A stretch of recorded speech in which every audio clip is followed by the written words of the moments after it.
Bienvenue dans Afrique Presse, l'émission débat RFI TV5 Monde consacrée à l'actualité africaine et internationale de la semaine avec Hassan Diop de Radio France Internationale, Vincent Lejeune de l'Express et Louis Magloire-Kemayou du Club de l'information africaine. Au sommaire, un seul sujet, la question du troisième mandat qu'Alassane Ouattara n'exclut pas de briguer en 2020. À 2 ans de la présidentielle et alors qu'au sein de l'Alliance des oufouettistes, la création du parti unifié et de l'alternance divise, cette potentielle candidature pourrait raviver les tensions observées ces derniers mois entre les militants du RDR d'Alassane Ouattara et ceux du PDCI d'Henri Konan Bédié. Le reportage d'Ilham Taoufiki de TV5 Monde. Tous les titres de presse ne parlent que de ça. Alassane Ouattara n'exclut pas un troisième mandat. Dans une interview donnée à Jeune Afrique, le président ivoirien laisse planer le doute sur son éventuelle candidature en 2020. Ce n'est pas la première fois, il avait déjà entrebâillé la porte en novembre 2017. Mais au FPI, le principal parti d'opposition, c'est toujours le même refus catégorique. Il n'y a aucune raison à ce que M. Ouattara bénéficie de plus de 2 mandats. Il est en fin de son 2e mandat. Je dirais que son rôle dans le jeu politique en Côte d'Ivoire est terminé. Il faut qu'il se retire pour ne pas entraîner le pays dans de nouvelles contestations, dans des polémiques, dans des violences éventuelles, parce que les Ivoiriens aspirent à tourner la page. Mais Alassane Ouattara n'est pas de cet avis. Grâce à la nouvelle constitution, tous les compteurs ont été remis à zéro. Les élections de 2010 et 2015 ne comptent pas, selon lui. Mais pourquoi cette sortie aujourd'hui? Lui, qui n'a eu de cesse de répéter qu'il comptait jeter l'éponge en 2020.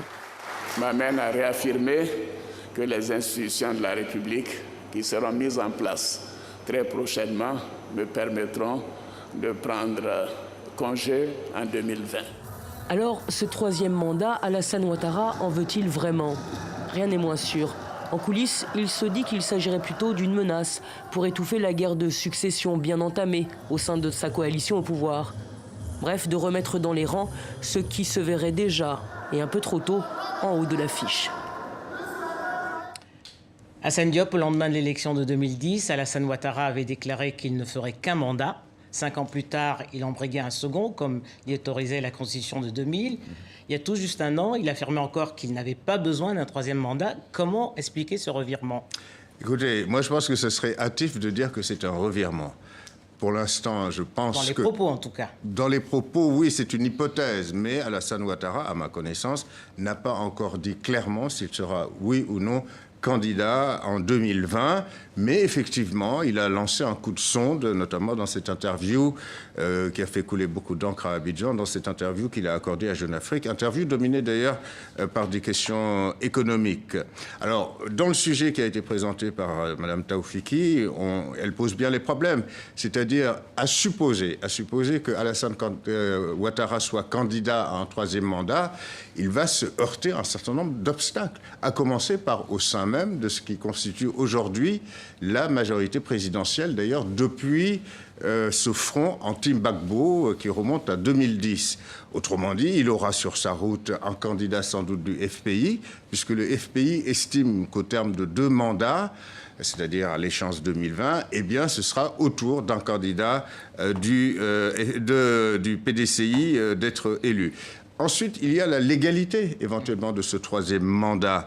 Cette légalité, il appartient au Conseil constitutionnel ivoirien d'en fixer, de dire si oui ou non ce sera un 3e mandat ou une candidature acceptée et constitutionnelle. Alors, je rappelle qu'il y a 4 membres actuellement au Conseil constitutionnel, 4 magistrats, tous nommés par Alassane Ouattara. Enfin, dans l'hypothèse, Denise, d'un 3e mandat d'Alassane Ouattara, eh bien, je pense que cette hypothèse, cette candidature, si elle venait à passer toutes ces étapes, eh bien, ça braquerait tout de même un certain nombre d'Ivoiriens, comme ce fut le cas, souvenons-nous, au Sénégal, avec Abdoulaye Wade, qui était parvenu à être candidat à un 3e mandat, mais qui a été battu dans les urnes, comme on le sait. Vincent Lejeune, selon les juristes, il n'y a pas de continuité législative. Alors, cette épreuve de force avec ses alliés, Henri Konan Bédié et Guillaume Soro, est-elle ouverte? Écoutez, on connaît l'adage, on ne sort de l'ambiguïté qu'à ses dépens. Je crois là qu'il y a un calcul de nature politique, mais précisément l'hypothèse, il s'agit bien d'une hypothèse selon laquelle il briguerait un troisième mandat en 2020, est à mon sens donc, juridiquement contestable. D'éminents juristes invoquent cet argument pour invalider en quelque sorte ce dessein, mais elle est aussi politiquement acrobatique à mon sens. Parce que le stratagème, la martingale de la remise à zéro des compteurs au lendemain d'une réforme constitutionnelle a servi ailleurs et les précédents ne sont pas nécessairement brillants ni prometteurs. Pour quelqu'un qui veut apparaître comme un sage de l'Afrique de l'Ouest, je ne crois pas que ce soit particulièrement habile. Alors, le calcul interne, qui est d'ailleurs évoqué dans le sujet introductif, est sans doute présent à son esprit, mais je trouve que tout ça est d'un maniement assez aléatoire, et par ailleurs, il flotte sur cette question, comme, et on y reviendra, sur les querelles d'influence, fusion ou pas du parti, un fumet un peu faisandé de vieille politique. Je trouve ça quand même assez archaïque. Lumagor Kemayou, Alassane Ouattara veut-il faire pression sur ses alliés pour être le seul à désigner son successeur en 2020, ou alors subit-il la pression de son clan familial notamment, qui lui dit que comme Biya ou comme Robert Mugabe, il peut, à 78 ans, conserver le pouvoir? Je pense, pour poursuivre dans ce que disait Vincent Hugeux, que même si on ne sort de l'ambiguïté qu'à ses dépens, on peut y rester à ses dépens également. Regardez le cas de la RDC avec Joseph Kabila, il ne s'est toujours pas prononcé, ce qui fait qu'aujourd'hui, la cristallisation et la crispation autour du fait qu'il n'a rien dit pose un véritable problème sur la scène politique au Congo. Maintenant, pour en venir à Ouattara, il a tort, et il a 1000 fois tort, de laisser cette ambiguïté se poursuivre. Pour une raison simple, c'est qu'il est arrivé comme l'espoir qui allait permettre à la Côte d'Ivoire de renouer avec le jeu politique et démocratique normal. S'il sort par la petite porte en étant celui qui a à nouveau plongé la Côte d'Ivoire dans un conflit, je pense que ça aura été un échec total, même s'il a à son actif aujourd'hui des réussites économiques palpables et bien d'autres chantiers sur lesquels il a réussi. Il aurait lourdement tort d'écouter les sirènes qui lui demandent de repartir pour un nouveau mandat, un troisième éventuel mandat, parce que non seulement dans son camp, ça fera beaucoup de grabuge. Je pense qu'au niveau des soldats qui l'ont accompagné, on a vu à quel point ils ont manifesté pour obtenir leur solde, que ce soit au niveau de ses alliés politiques, oui. Les mutineries qui sont produites, ou que ce soit dans l'opposition. Il n'y a personne aujourd'hui qui pourrait soutenir une tentative aussi suicidaire de la part de l'actuel président ivoirien. Est-ce que ce troisième mandat, Assane Diop, c'est la fin de l'alliance des ifouettistes et surtout va isoler le RDR et l'affaiblir? Encore une fois, on se place dans l'hypothèse. Alors, si effectivement Alassane Ouattara, pour une raison ou une autre, on va peut-être pouvoir évoquer les raisons qui le pousseraient à une troisième candidature, à supposer donc qu'il se porte candidat pour une troisième fois, il va encore une fois de plus se heurter à un refus net du PDCI. Et ce même refus, d'ailleurs, est exprimé déjà par les jeunes du PDCI. Et puis, pas seulement par les jeunes, mais par la réticence de voir se fonder, se créer ce fameux parti unifié, RHDP, qui inclurait principalement, disons-le, le RDR d'Alassane Ouattara et le PDCI d'Henri Konan Bédié. Alassane Ouattara veut que ce parti unifié existe avant l'échéance de 2020 pour que tout le monde puisse faire bloc derrière un seul soldat. Peut-être pas lui, mais peut-être celui qu'il choisira, je ne sais pas. Alors, on avait beaucoup parlé d'Ogon Coulibaly, mais apparemment, il est plutôt, si je peux me permettre ce terme, aux abonnés absents en ce qui concerne aujourd'hui les dauphins putatifs. Alors, voilà, et il est évident que une troisième candidature d'Alassane Ouattara, je ne dis pas que ce serait un casse-pipe, mais ça ne serait pas aller au casse-pipe, ça serait aller au casse-pipe, pardon, mais ça serait ajouter un chaos supplémentaire, finalement, dans ces divisions qui minent aujourd'hui la majorité présidentielle ivoirienne, il faut le dire, le RHDP. Le RHDP. Cette tentation du troisième mandat, Vincent Hugeux, donne raison aux militants du PDCI qui, comme le rappelait Assane, sont hostiles à un parti unifié avant 2020. C'est donc dire que l'alliance des ifouettistes a vécu aujourd'hui. A-t-elle d'ailleurs jamais vécu vraiment? Il y aura dans quelques jours... Sauf contre Gbagbo. Voilà, elle a quand même permis quelque chose, oui. Mais le 17 juin, sauf changement d'agenda, il y aura un rendez-vous crucial. C'est un bureau politique du PDCI qui vraisemblablement réitérera ce qui a déjà été formulé, c'est-à-dire la question de la fusion partisane n'est pas à l'ordre du jour, je cite. Et puis, rembobinons quand même un tout petit peu le fil de l'histoire.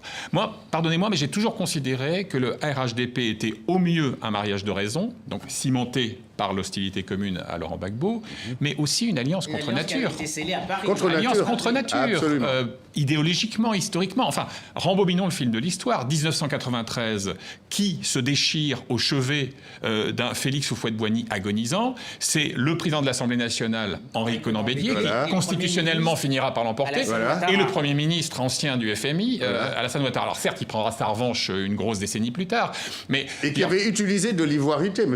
Bédier. C'est lui qui l'a instauré. C'est lui qui l'a instauré. Légalement. Et donc, au fond, je crois que chez beaucoup de militants, des deux côtés d'ailleurs, il y a l'impression de se faire forcer la main pour une fusion qui est d'une certaine manière fictive, qui est chimérique. Et donc si Alassane Ouattara pousse trop loin, eh bien il va raviver la thèse, qui est d'ailleurs formulée très explicitement par Bédier lui-même, à savoir nous nous sommes sacrifiés, c'est le mot qu'il emploie, il y a le sacrifice de 2010 puis celui de 2015, c'est à notre tour. Et donc grosso modo, il y aura un candidat PDCI, que ce soit sous la bannière RHDP ou sous son propre étendard. Dernier point qui n'est pas souvent relevé, c'est que la fameuse réforme constitutionnelle de 2016, adoptée par référendum, elle abolit la limitation de l'âge du candidat appelé à briguer la présidence. Remet en selle virtuellement Henri Konan-Bédier, 83 ans, aux fraises. Lui, Magloire Kemayou, la nouvelle constitution prévoit aussi, celle de 2016, à laquelle faisait référence Vincent Hugeux, prévoit un ticket président et vice-président. Est-ce que le PDCI est prêt à jouer encore les faiseurs de roi et les seconds rôles? Tout d'abord, je pense que les alliances politiques ont ceci de mystérieux qu'elles ne reposent sur aucune logique, rationnelle. Le fait est qu'on peut être ennemi hier, devenir ami aujourd'hui et même partenaire pour 2, 4 ou 5 élections. Bon, on l'a vu entre les trois, Alassane, Bédier et Gbagbo. Tout est possible. C'est un billard à 3 bandes. Et Soro. Qu'on n'a pas beaucoup évoqué jusqu'à présent. Mais le fait est que tout cela est possible, simplement le PDCI estime avoir été suffisamment porteur d'eau comme ça pour continuer à jouer ce rôle. Donc aujourd'hui, il a besoin de retrouver sa splendeur d'antan et ça passe par un ticket où il est le chef, pas le second. Et Denise, un éventuel troisième mandat, toujours hypothèse d'Alassane Ouattara. C'est la tentation du troisième mandat. La tentation du troisième mandat, eh bien, poserait aussi la question des principes. Alassane Ouattara se dit un homme de principe, démocrate. Il l'a dit, ses amis l'ont dit, notamment au moment de cette crise post-électorale. Il se présentait donc comme un paragon de la démocratie. Donc, sur la question ne serait-ce que des principes, ça serait contradictoire que le même Alassane Ouattara écorne ce principe fondamental de l'alternance, l'un des piliers de la démocratie, surtout dans nos pays africains. Ensuite, alors, il faut aussi dire dans quel contexte. Je veux dire, le contexte sur le plan politique n'est pas forcément brillant.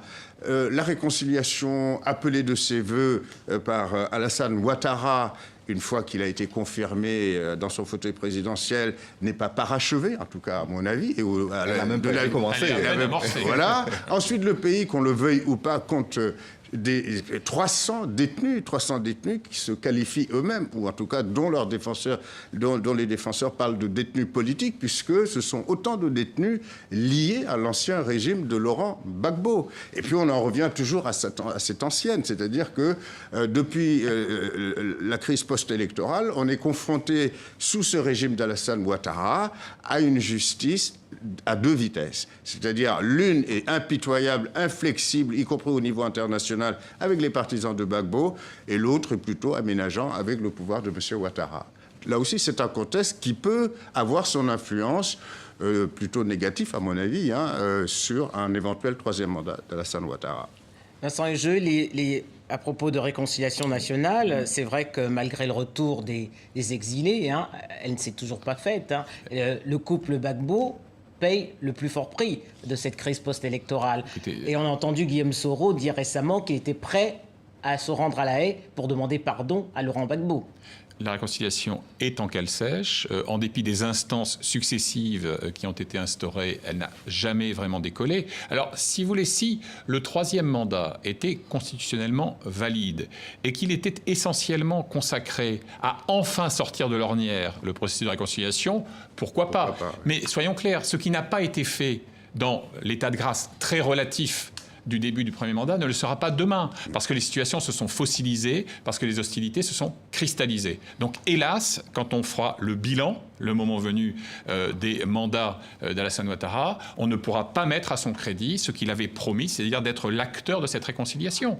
Et par rapport à Soro, enfin quand même un petit mot là-dessus, parce qu'on a fait grand cas du numéro de claquette à la tribune d'un congrès extraordinaire du RDR au Palais des Sports de Trècheville. C'était au début du mois de mai, avec notamment Ambak, donc Ahmed Bakayoko, le ministre de la Défense, et Soro, que l'on sait entretenir des relations plutôt exécrables, jouer les vieux complices. Mais enfin, soyons sérieux. Soro a son propre agenda. Il n'est d'ailleurs pas au dîner officiel de ce fameux congrès. Et puis, n'oublions pas qu'il y a encore de lourds contentieux, même si on surjoue le réchauffement, avec, par exemple, son directeur du protocole, surnommé Saul Tossol, qui est toujours en prison, après la découverte d'une cache d'armes dans une résidence lui appartenant à Bouaké. Voilà. Lui, Magloire Kemayou, alors le rôle de Guillaume Soro, qui était jusqu'à la révision de la Constitution, le dauphin constitutionnel. Oui, alors ce qu'on doit dire, c'est que Guillaume Soro et les forces nouvelles, il faut mettre à leur crédit le fait que la bataille d'Abidjan, c'est eux qui l'ont remportée. La victoire militaire qui a permis... Avec l'aide française déterminante. Avec l'aide française, dont Nicolas Sarkozy ne se cache plus. Donc ça, c'est quelque chose qu'il faut mettre à leur actif. Nous ne pouvons pas aujourd'hui considérer que le président ivoirien et toute la machine administrative ivoirienne ne savaient pas qu'il y a des caches d'armes dans le nord de la Côte d'Ivoire. On ne peut pas raisonnablement penser cela. Elle le savait. Et pourquoi sortent-elles cela par compte-gouttes et à des moments bien précis politiques? C'est qu'il y a aujourd'hui une volonté d'écarter Guillaume Soro et d'écarter les forces nouvelles à travers les mutineries dont elles ont été accusées parce qu'on estime qu'elles sont nuisibles, qu'elles sont un bagage beaucoup trop lourd à porter. Donc, je pense qu'il y a de cela dans ce qui se trame aujourd'hui et que malheureusement, tant qu'on ne sera pas sorti de ce discours où on donne l'impression à l'international que tout va bien. Bien sûr, il y a les chiffres macroéconomiques qui montrent que ça va plutôt bien pour la Côte d'Ivoire. De ce côté-là, les succès sont indéniables sur le plan économique. Mais ça n'efface pas le fait que tant qu'on n'a pas réconcilié, tant que le pays restera fracturé comme il l'est aujourd'hui, on n'atteindra aucun résultat sur le plan de la réconciliation. Alors, un mot toujours à Assane Diop sur Guillaume Soro. Oui. Il fait partie de l'équation de 2010 pour remporter le second tour. En tout cas, il fait partie des obstacles si M. Alassane Ouattara décide demain qu'il va briguer un troisième mandat. Guillaume Soro sera là, Henri Konan Bédié sera là, il y aura d'autres qui seront là face à lui, sans parler des opposants qui aujourd'hui sont à tonnes. Donc, je pense honnêtement que le problème d'Alassane Ouattara, c'est-à-dire peut-être pour sortir de la quadrature du cercle, dans cette espèce de piège dans lequel il se mettrait, c'est éventuellement d'organiser une primaire à la française.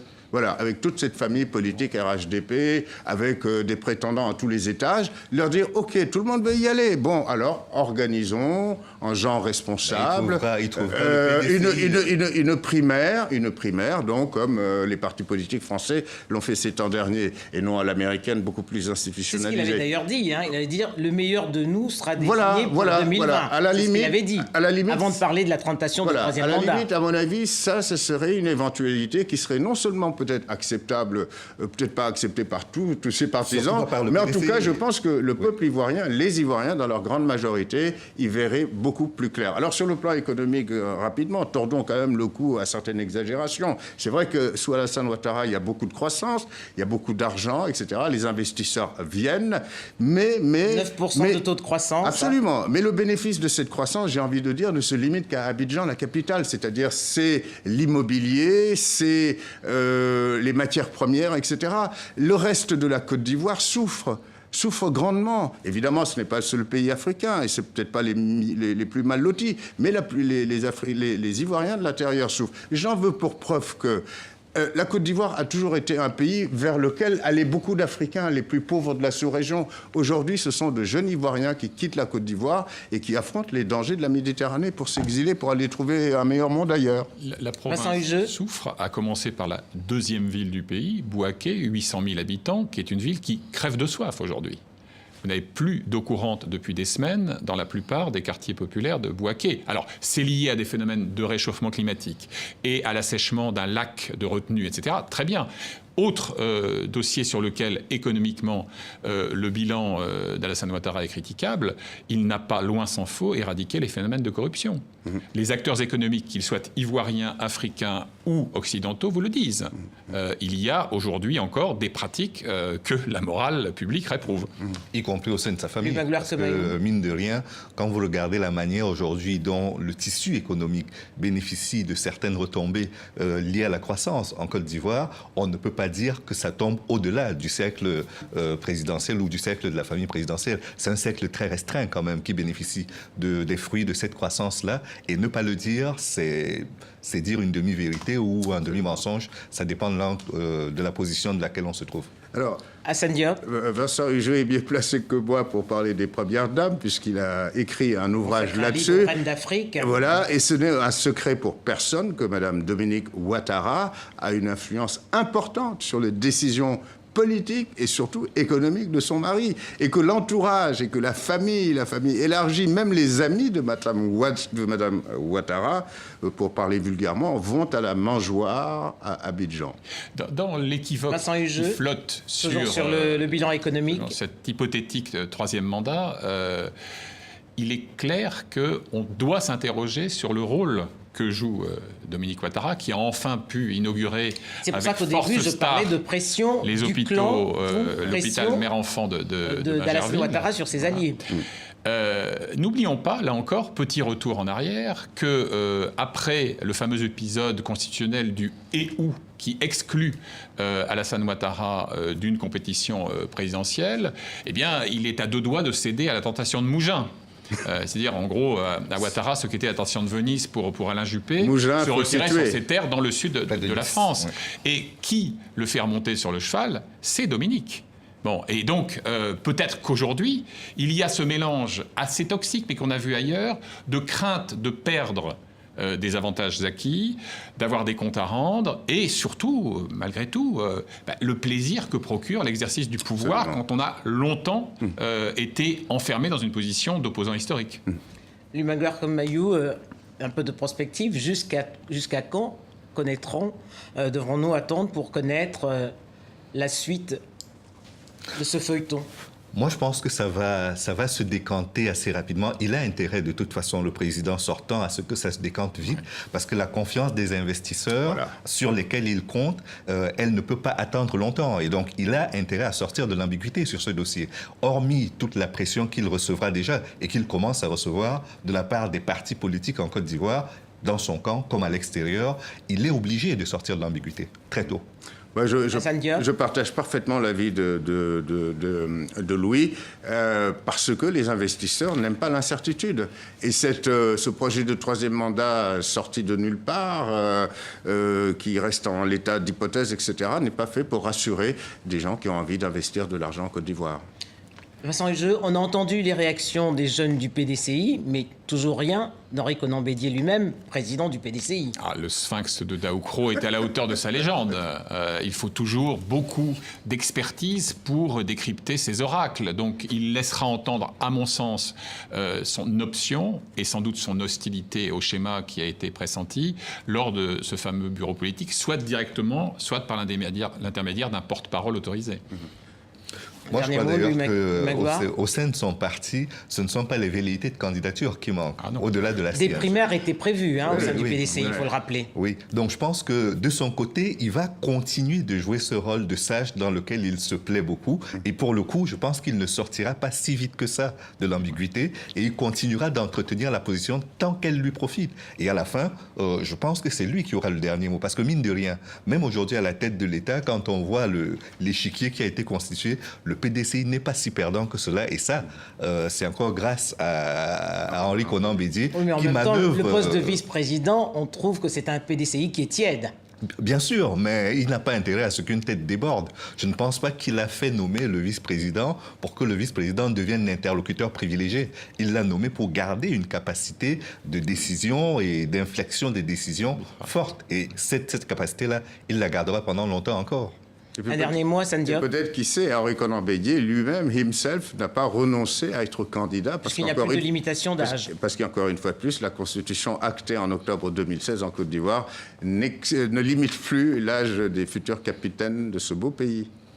C'est la fin d'Afrique Presse. Merci à Assane Diop de Radio France Internationale, à Vincent Jeu de l'Express et à Louis Magloire Kemayou de l'Association de la presse panafricaine, ainsi qu'aux équipes techniques et rédactionnelles d'Afrique Presse. Vous pouvez revoir et réécouter cette émission sur les sites de RFI et de TV5 Monde, ainsi que sur l'appli TV5 Monde Afrique.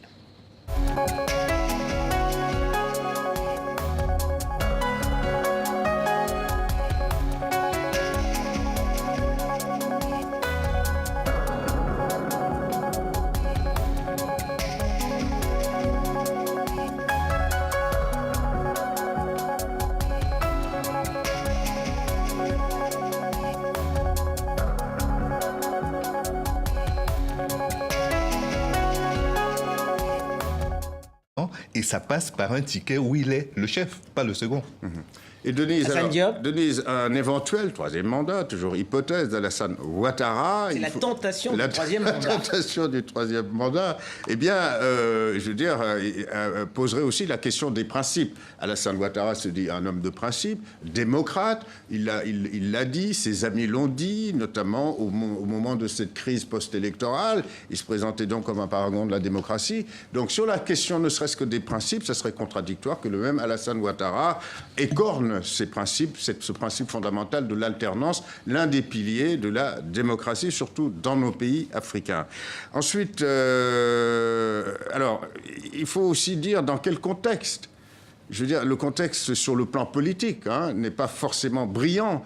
La réconciliation appelée de ses voeux par Alassane Ouattara, une fois qu'il a été confirmé dans son fauteuil présidentiel, n'est pas parachevée, en tout cas à mon avis. Elle a même pas commencé. Voilà. Ensuite, le pays, qu'on le veuille ou pas, compte des 300 détenus qui se qualifient eux-mêmes, ou en tout cas dont les défenseurs parlent de détenus politiques, puisque ce sont autant de détenus liés à l'ancien régime de Laurent Gbagbo. Et puis on en revient toujours à cette ancienne, c'est-à-dire que depuis la crise post-électorale, on est confronté, sous ce régime d'Alassane Ouattara, à une justice à deux vitesses. C'est-à-dire l'une est impitoyable, inflexible, y compris au niveau international, avec les partisans de Gbagbo, et l'autre est plutôt aménageant avec le pouvoir de M. Ouattara. Là aussi, c'est un contexte qui peut avoir son influence plutôt négative, à mon avis, sur un éventuel troisième mandat d'Alassane Ouattara. Vincent Jeu, à propos de réconciliation nationale, c'est vrai que malgré le retour des exilés, elle ne s'est toujours pas faite. Le couple Gbagbo paye le plus fort prix de cette crise post-électorale. Et on a entendu Guillaume Soro dire récemment qu'il était prêt à se rendre à La Haye pour demander pardon à Laurent Gbagbo. La réconciliation est en cale sèche. En dépit des instances successives qui ont été instaurées, elle n'a jamais vraiment décollé. Alors, si vous voulez, si le troisième mandat était constitutionnellement valide et qu'il était essentiellement consacré à enfin sortir de l'ornière le processus de réconciliation, pourquoi pas. Mais soyons clairs, ce qui n'a pas été fait dans l'état de grâce très relatif du début du premier mandat ne le sera pas demain, parce que les situations se sont fossilisées, parce que les hostilités se sont cristallisées. Donc hélas, quand on fera le bilan, le moment venu, des mandats d'Alassane Ouattara, on ne pourra pas mettre à son crédit ce qu'il avait promis, c'est-à-dire d'être l'acteur de cette réconciliation. Et par rapport à Soro, enfin quand même un petit mot là-dessus, parce qu'on a fait grand cas du numéro de claquette à la tribune d'un congrès extraordinaire du RDR au Palais des... Alassane Ouattara veut-il faire pression sur ses alliés pour être le seul à désigner son successeur en 2020, ou alors subit-il la pression de son clan familial notamment, qui lui dit que comme Biya ou comme Robert Mugabe, il peut, à 78 ans, conserver le pouvoir? Je pense, pour poursuivre dans ce que disait Vincent Hugeux, que même si on ne sort de l'ambiguïté qu'à ses dépens, on peut y rester à ses dépens également. Regardez le cas de la RDC avec Joseph Kabila, il ne s'est toujours pas prononcé, ce qui fait qu'aujourd'hui, la cristallisation et la crispation autour du fait qu'il n'a rien dit pose un véritable problème sur la scène politique au Congo. Maintenant, pour en venir à Ouattara, il a tort, et il a 1000 fois tort, de laisser cette ambiguïté se poursuivre.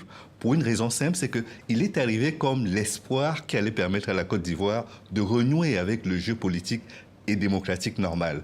S'il sort par la petite porte en étant celui qui a à nouveau plongé la Côte d'Ivoire dans un conflit, je pense que ça aurait été un échec total, même s'il a à son actif aujourd'hui des réussites économiques palpables et bien d'autres chantiers sur lesquels il a réussi.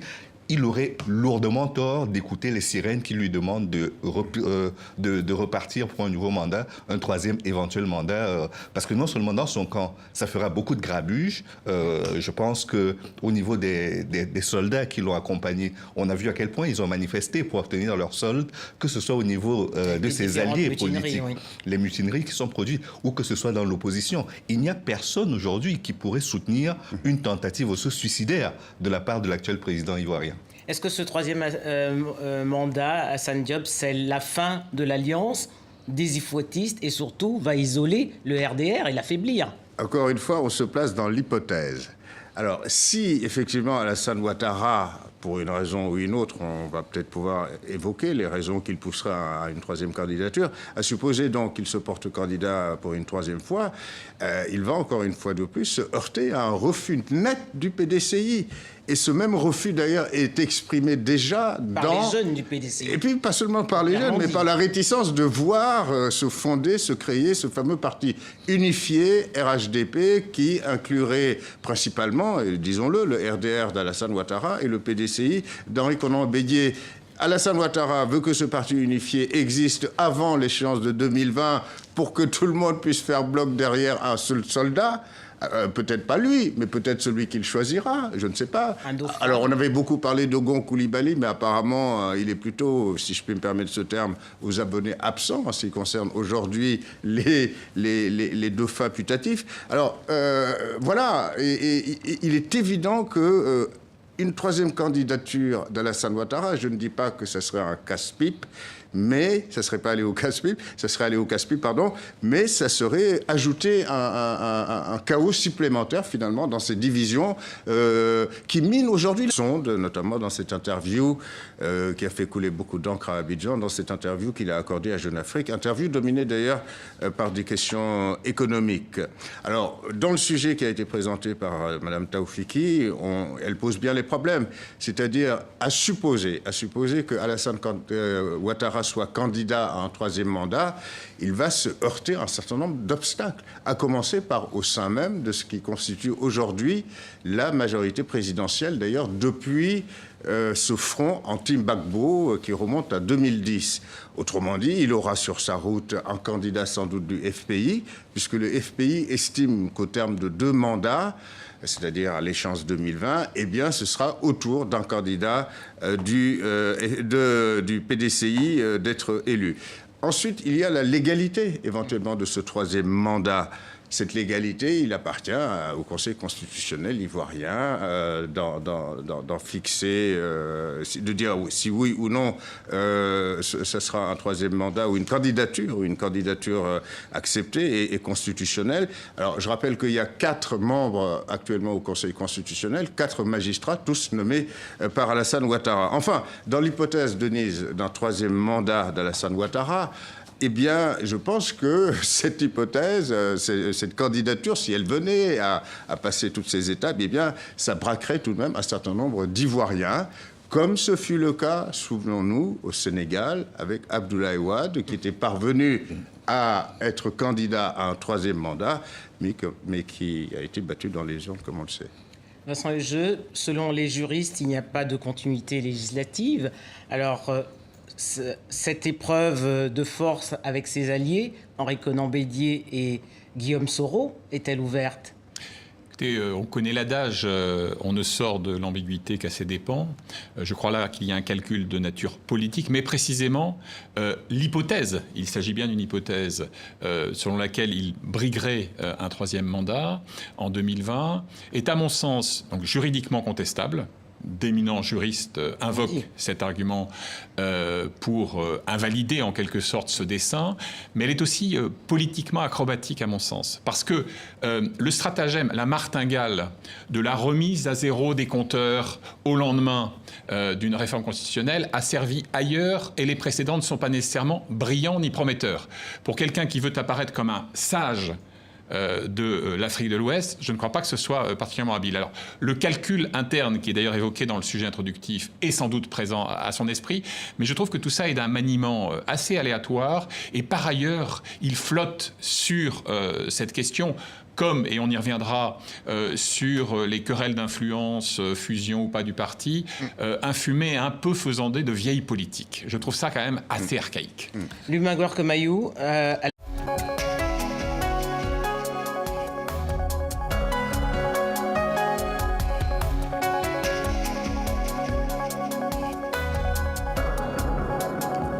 bienvenue dans Afrique Presse, l'émission débat RFI TV5 Monde consacrée à l'actualité africaine et internationale de la semaine avec Hassan Diop de Radio France Internationale, Vincent Lejeune de l'Express et Lubin Gourcumayou du Club de l'information africaine. Au sommaire, un seul sujet, la question du troisième mandat qu'Alassane Ouattara n'exclut pas de briguer en 2020. À 2 ans de la présidentielle et alors qu'au sein de l'Alliance des Oufouettistes, la création du parti unifié et de l'alternance divise, cette potentielle candidature pourrait raviver les tensions observées ces derniers mois entre les militants du RDR d'Alassane Ouattara et ceux du PDCI d'Henri Konan Bédié. Le reportage d'Ilham Taoufiki de TV5 Monde. Tous les titres de presse ne parlent que de ça. Alassane Ouattara n'exclut pas un troisième mandat. Dans une interview donnée à Jeune Afrique, le président ivoirien laisse planer le doute sur son éventuelle candidature en 2020. Ce n'est pas la première fois, il avait déjà entrebâillé la porte en novembre 2017, mais au FPI, le principal parti d'opposition, c'est toujours le même refus catégorique. Il n'y a aucune raison à ce que M. Ouattara bénéficie de plus de 2 mandats. Il est en fin de son 2e mandat. Je dirais que son rôle dans le jeu politique en Côte d'Ivoire est terminé. Il faut qu'il se retire pour ne pas entraîner le pays dans de nouvelles contestations, dans des polémiques, dans des violences éventuelles, parce que les Ivoiriens aspirent à tourner la page. Mais Alassane Ouattara n'est pas de cet avis. Grâce à la nouvelle constitution, tous les compteurs ont été remis à zéro. Les élections de 2010 et 2015 ne comptent pas, selon lui. Mais pourquoi cette sortie aujourd'hui? Lui, qui n'a eu de cesse de répéter qu'il comptait jeter l'éponge en 2020. M'amène à réaffirmer que les institutions de la République qui seront mises en place très prochainement me permettront de prendre congé en 2020. Alors, ce troisième mandat, Alassane Ouattara en veut-il vraiment? Rien n'est moins sûr. En coulisses, il se dit qu'il s'agirait plutôt d'une menace pour étouffer la guerre de succession bien entamée au sein de sa coalition au pouvoir. Bref, de remettre dans les rangs ceux qui se verraient déjà, et un peu trop tôt, en haut de l'affiche. Hassan Diop, au lendemain de l'élection de 2010, Alassane Ouattara avait déclaré qu'il ne ferait qu'un mandat. 5 ans plus tard, il embrayait un second, comme l'y autorisait la Constitution de 2000. Il y a tout juste 1 an, il affirmait encore qu'il n'avait pas besoin d'un 3e mandat. Comment expliquer ce revirement? Écoutez, moi je pense que ce serait hâtif de dire que c'est un revirement. Pour l'instant, je pense que... Dans les propos, en tout cas. Dans les propos, oui, c'est une hypothèse. Mais Alassane Ouattara, à ma connaissance, n'a pas encore dit clairement s'il sera, oui ou non, candidat en 2020, mais effectivement, il a lancé un coup de... La majorité présidentielle ivoirienne, il faut le dire, le RHDP. Très bien, le RHDP. Cette tentation du 3e mandat, Vincent Lejeune, donne raison aux militants du PDCI qui, comme le rappelait Hassan, sont hostiles à un parti unifié avant 2020. C'est donc dire que l'Alliance des Oufouettistes a vécu aujourd'hui. A-t-elle d'ailleurs jamais vécu vraiment? Il y aura dans quelques jours... Sauf contre Gbagbo. Voilà, elle a quand même permis quelque chose, oui. Mais le 17 juin, sauf changement d'agenda, il y aura un rendez-vous crucial. C'est un bureau politique du PDCI qui vraisemblablement réitérera ce qui a déjà été formulé, c'est-à-dire la question de la fusion partisane n'est pas à l'ordre du jour, je cite. Et puis, rembobinons quand même un tout petit peu le fil de l'histoire. Moi, pardonnez-moi, mais j'ai toujours considéré que le RHDP était au mieux un mariage de raison, donc cimenté par l'hostilité commune à Laurent Gbagbo, mais aussi une alliance contre nature. Contre Alliance nature. contre nature, idéologiquement, historiquement. Enfin, rembobinons le fil de l'histoire. 1993, qui se déchire au chevet d'un Félix Houphouët-Boigny agonisant? C'est le président de l'Assemblée nationale, Henri Konan-Bédier, qui constitutionnellement finira par l'emporter, et le Premier ministre ancien du FMI, Alassane Ouattara. Alors certes, il prendra sa revanche une grosse décennie plus tard, mais... Et qui avait utilisé de l'ivoirité, M. Bédier. C'est lui qui l'a instauré. C'est lui qui l'a instauré. Légalement. Et donc, au fond, je crois que chez beaucoup de militants, des deux côtés d'ailleurs, il y a l'impression de se faire forcer la main pour une fusion qui est d'une certaine manière fictive, qui est chimérique. Et donc si Alassane Ouattara pousse trop loin, eh bien il va raviver la thèse, qui est d'ailleurs formulée très explicitement par Bédier lui-même, à savoir nous nous sommes sacrifiés, c'est le mot qu'il emploie, il y a eu le sacrifice de 2010 puis celui de 2015, c'est à notre tour. Et donc grosso modo, il y aura un candidat PDCI, que ce soit sous la bannière RHDP ou sous son propre étendard. Dernier point qui n'est pas souvent relevé, c'est que la fameuse réforme constitutionnelle de 2016, adoptée par référendum, elle abolit la limitation de l'âge du candidat appelé à briguer la présidence. Remet en selle virtuellement Henri Konan-Bédier, 83 ans, aux fraises. Lui, Magloire Kemayou, la nouvelle constitution prévoit aussi, celle de 2016, à laquelle faisait référence Vincent Hegeux, prévoit un ticket, président et vice-président. Est-ce que le PDCI est prêt à jouer encore les faiseurs de roi et les seconds rôles? Tout d'abord, je pense que les alliances politiques ont ceci de mystérieux qu'elles ne reposent sur aucune logique, j'allais dire, rationnelle. Le fait est qu'on peut être ennemi hier, devenir ami aujourd'hui et même partenaire pour 2, 4 ou 5 élections. Bon, on l'a vu entre les trois, hein, Voilà. Alassane, Bédier et Gbagbo. Hein. Tout est possible. C'est un billard à 3 bandes. Hein. Et Soro. Qu'on n'a pas beaucoup évoqué jusqu'à présent. Mais le fait est que tout cela est possible, simplement le PDCI estime avoir été suffisamment porteur d'eau comme ça pour continuer à jouer ce rôle. Donc aujourd'hui, il a besoin de retrouver sa splendeur d'antan.